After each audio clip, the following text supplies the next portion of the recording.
Hi, my name is Esteban Science, and today I'm going to be talking about my family's migration from where my grandparents came from and how I got here today.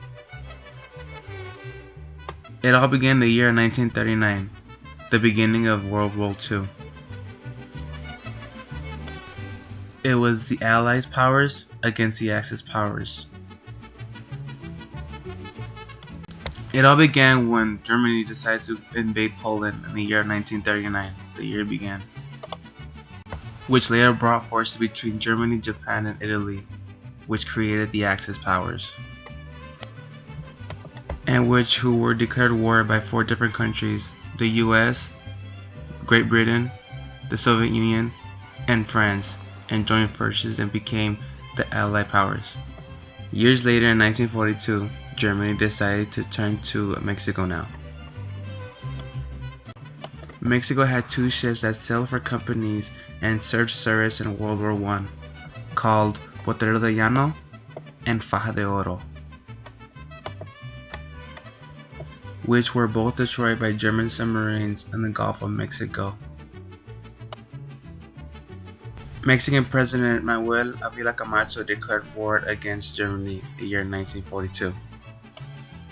Camacho was also a participant in the Mexican Revolution and also received a high rank during that war. General Lázaro Cárdenas had his connections in Mexico, which was the reason why Camacho became president in Mexico. US President Roosevelt and Mexican President Camacho discussed about being allies during the World War II in Monterrey, Mexico. Soon, countries agreed to fight side by side during World War II to defeat Germany. Over 15,000 Mexican soldiers fought during the World War II, but were mainly limited to an airborne squadron. Not only did Roosevelt and Camacho talk about World War II, but it was also the start of a Bracero program. Diplomatic agreements were initiated by August 1942. Later, the Bracero program had started, and immigration fled to the United States to work. In the United States, trains were filled with immigrants and were traveled to California and Texas to find work. But being a bracero was a tough and scary thing to be during the time. At U.S. reception centers, braceros, while undressed, were sprayed with DDT, while other phases of selection involved applicants lining up and being questioned by U.S. labor contractors. 2 years later, in the year 1945, Germany decided to surrender to the Allied powers. It was a huge day for the United States, but nothing new for Mexico. After the initial agreement was expired in 1947, the program was continued in agriculture under a variety of laws and administrative agreements until its formal end in 1964. Cesar Chavez, Dolores Huerta, and Gilbert Padilla were co-founder and president of the UFW and were the ones that fought for the Bracero program. But it didn't change anything. It was still hard to find a job in Mexico. So what they had to do was travel throughout the whole country, Mexico, just to find somewhere to work.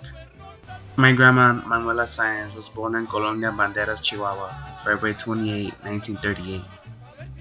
My grandpa Ramon Sáenz was born in El Paso, Texas on January 2, 1935. My grandma had legal residence to live in the United States, but lived in Ciudad Juarez with my great-grandmother. Soon, my grandma and my grandpa met in El Paso, Texas. After 5 years, they decided to get married and lived in El Paso. On January 7, 1969, my dad Ramon Sáenz was born in El Paso, Texas. In the year 1990, my dad decided to marry my mom, Leticia Cortez, and had 4 kids.